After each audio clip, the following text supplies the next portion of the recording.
It's the Real News Network, and I'm Greg Wilpert. Africa remains a relatively poor continent despite decades of economic development, international aid and investment, and countless economic reforms. The reason for this may be the unfair trade conditions that incentivize investors and wealthy individuals to take their money out of the developing economies in Africa and into the global north. This phenomenon is known as capital flight. The Political Economy Research Institute, PERI, is one of the few research institutions that has developed systematic analysis of the scope of this capital flight. At the Real News, we have discussed previous PERI publications that deal with the capital flight from Africa. But a new report that has just been published by PERI and authored by Leonce, Ndikumana, and James Boyce reveals previously unknown facts about the rate and importance of capital flight. Perhaps the most striking fact is that capital flight from 30 selected countries in Africa over the past 45 years has exceeded the total amount of foreign private investment and international aid into these countries. If this money had been properly registered and taxed according to the laws of these countries, those countries would have no external debts today, but would actually be net creditors. Joining me to discuss Africa's capital flight is one of the report's authors, Leonce Ndikumana. He is a professor of economics at the University of Massachusetts Amherst and the director of the African Development Policy Program at PERI. Thanks for joining us today, Leonce. Thank you very much for the opportunity to talk to you. So the fact that capital has been fleeing Africa for a long time now might not be that surprising to people who pay attention to Africa, but what in your mind is the most unexpected finding and important finding in your analysis of Africa's capital flight problem? Yes, thank you very much. That's an excellent question. I think to understand why that's an important question, it's important to remind our audience the context and the background. And that context has a number of features that I would like to re-emphasize. One is that today, when we look at African continent, African economies in general, they look very different from what they were in 20 years ago. I mean, we're talking about a continent that has seen much higher growth rates, especially since the turn of the century. They has seen massive improvement of the macroeconomic environment. We're no longer talking about the hyperinflation eras and so on. And it has seen improved consolidation of democratic governance, political stability, and the like. And so that would signal to you an environment where investment is likely to produce higher returns, which would attract both domestic investment and foreign investment. At the same time, we're talking about a continent that's still lagging behind in terms of basic indicators of development, including poverty. Many countries are struggling with high inequality levels. So, and it's the only continent, I believe, where the number of poor people keeps rising, even though the poverty rate keeps declining. So basically, you see a picture of a continent where there are many things going positively, but also a number of challenges that still need to be addressed. And one of the biggest, which means that the continent needs to accelerate growth, needs to increase investment in many areas, in many sectors, including infrastructure and public services. And the biggest challenge now is that the continent does not have enough financial resources to meet the massive demands. And one of the reasons is that the continent has not been able to keep its own resources onshore. Most of the time, analysts tend to jump on the idea of increasing aid, attracting more foreign direct investment. But our analysis show that will not help if as money comes into the continent, more money is leaking out of the continent in the form of capital flight. So the striking fact of this phenomenon is that a continent that's seeing massive improvement in terms of the economic environment is at the same time seeing an acceleration of capital flight, money leaking out of the country. That's contrary to the basic economics, basic finance, where you would imagine that improved conditions in Africa would attract more money to Africa rather than chasing money, seeing money out of the continent, which means that the phenomenon that we are describing is really not motivated by your basic traditional portfolio management, where people move money across borders to seek higher returns to investment. That's not the case.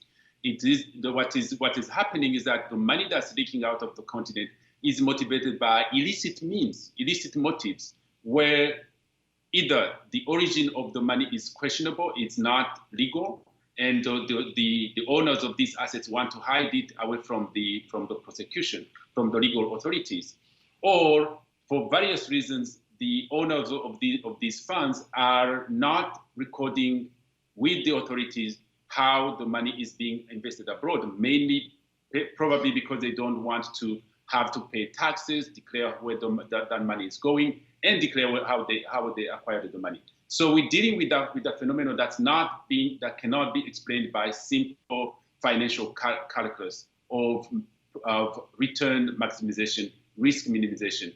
It's a phenomenon that has to be explained by other things like corruption, embezzlement of natural resources, avoiding regulatory environment, tax evasion and tax avoidance. All these phenomena would get us closer to understanding why is it that a continent that's doing otherwise so well in terms of making progress on various margins keeps losing more money every year, to the point of making it this ironic situation of being a net creditor to the rest of the world. So Leonce, I just want to dig a little. Sorry, I just want to dig a little bit deeper into some of these issues. For example, looking at the long-term trend of capital flight and adjusted for inflation, your report suggests that in non-oil-rich countries, the rate of capital flight is relatively steady, but in oil-rich countries, it is increasing at an alarming rate. Nigeria, for example, stands out as an oil-rich country with capital flight that is enormous, both in absolute numbers and as a proportion to its GDP. What is your explanation for this? Why are oil-rich countries losing capital faster than others? And does this have something to do with the distinction that you make between illicit and illicit capital flight? That's an interesting observation, which we have found even our previous studies. We find that even as capital flight keeps increasing in general in African countries, the phenomenon is even worse in oil-rich countries. And one will have to ask the question, why is it that oil-rich countries in Africa are more exposed to capital flight? One of the things that can make that is also interesting, if you look at other resources like minerals and so on, it's not the case that all mineral resource-rich countries have seen high capital flight. Botswana doesn't have high capital flight, even though it's one of the dominant producers of diamond. So our guess is that it has to do with the way resources are managed. It has to do with the institutional environment in the country where the resources are being exploited, which has implication on how trade is managed, trade is recorded. In those countries, it probably means that some of the oil is exported without being recorded. Some of the revenues do not get back to the country, and it's through a phenomenon which we call export misinvoicing.